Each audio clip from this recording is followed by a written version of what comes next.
Welcome to the Gem Lab's video tutorials, where I'm going to give you some basic instruction on how to work on video essays and other content using Adobe Premiere. In the last video, I talked about converting files and why that's a good strategy for making your editing experience smoother on non-workstation computers. This time we're going to dive into how to properly start a Premiere project itself. As we go, I'm going to try and signpost some of the best practices you can follow to make your life a little bit easier both in this step and especially down the road when you are hours into your project. So let's jump into this. The first thing we'll do is open Premiere. If you just downloaded it, it will be in your Applications folder inside a folder of its own. It will start up and load its necessary plugins, and it will show you the Premiere home screen. This will display any recent projects that are on drives that are currently plugged into the computer in this bottom section of the window. Since we want a new project, we are going to click the New Project button on the left-hand side, and it will switch us to the New Project window. Step 1 is to name your project, which you should do deliberately, or else you'll end up with 12 unentitled projects on your computer and you'll never remember which one is which. I'm going to use Test Project. Step 2 is to set the location of where you want Premiere to save its files. You want this to be different for every project you set up, and the project file should be near the other files you're going to use, not in some other directory like your documents. Here's a tip. You can see that I have an example project folder here on my hard drive. This folder is set up in a way that I would suggest anyone editing anything sets up their files. Everyone names or numbers differently, but this is essentially a standard approach. So you have your main folder named after your project, and inside that you have at least 8 numbered folders. These are Documents, where you keep any Word documents, releases, scripts, etc. relating to the project. Footage, where you keep any video content related to the project. Audio, where you keep any effects, voiceover, ambience, or other audio recordings. Music, which is fairly self-explanatory. Stills, where you keep any still images, screen caps, or freeze frames you need to use. Graphics, which is where you will keep any graphics that you make outside of Premiere, and I would suggest keeping the Photoshop, Illustrator, or After Effects project files in here along with any exported PNGs or JPEGs. Edit files, which is where you're going to save this project file. Exports, which are for any in-progress video files you make. And lastly, final exports, where you put only the most recent final version of the video. This keeps you from losing track of which one is your final version amongst all the inevitable final versions you will make. Now, this kind of organization is important because unlike a lot of programs, Premiere does not store your files inside its project file. When you import something into Premiere, for instance video, it analyzes and records where the file is. If you move the file, it will break that link and you will have to relink the file in Premiere manually. So it is very important that you keep all your files in one centralized location, hence this organization. Anything you intend to bring into your file once you're already started should be moved into its corresponding folder before it's imported into Premiere.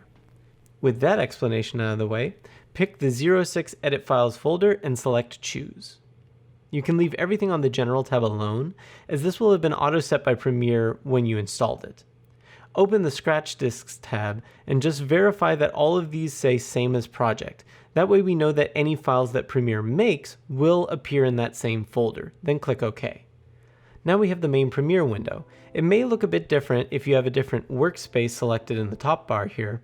I would suggest that you start with Assembly, the one that I'm using, because it is simple and well laid out for going through lots of footage and taking selections.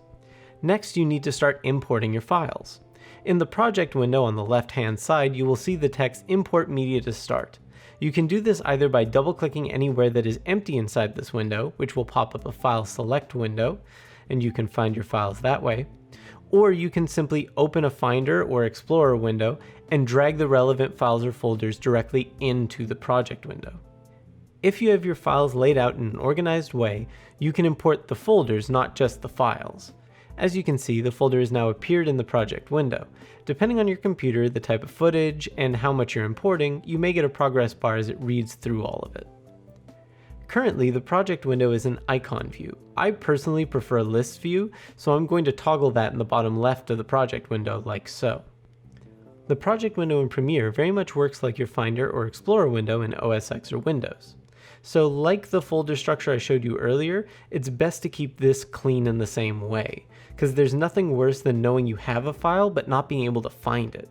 So I'm going to use the New Bin button bin is Adobe for folder, or I can right click and select new bin to create the same structure here. If I had imported the entire 01 footage folder, it would have kept all of the subfolders and that structure in the first place. When I get to folder number 6, I name it sequences instead of edit files. Sequences is Adobe for timelines, and this is where I'm going to keep all of those sequences. So to start, if I have shot a documentary all on one camera, or have screen recorded all of my footage in the same way, or I know which camera or type of screen recording makes up the bulk of my footage, I can use an easy trick to create my first sequence. To start, I can open a piece of footage by double-clicking it in the project window. This will open it in the source viewer. Then I can just drag the image down into the timeline window, which you can see is currently empty. From there, it will automatically generate a sequence whose resolution, frame rate, and other settings automatically match this clip. We immediately want to look in that footage bin and find the sequence file that it created. You can see that it has a different icon than the footage, but is named after the clip that we dragged in. We want to rename this 00 assembly. This will keep it properly marked as we move through the process from assembly to rough cuts to fine cut and finally to our final cut. And lastly, we'll drag this into our sequences bin so we know where it is. And there you go. You've started your Premiere file and you're ready to start going through your footage, filling out an assembly timeline with your best takes. I hope you found this useful. If you did, maybe do the YouTube thing and subscribe or like the video, and look out for more videos as we continue along the editing process. Thanks for listening, and good luck with all your editing projects.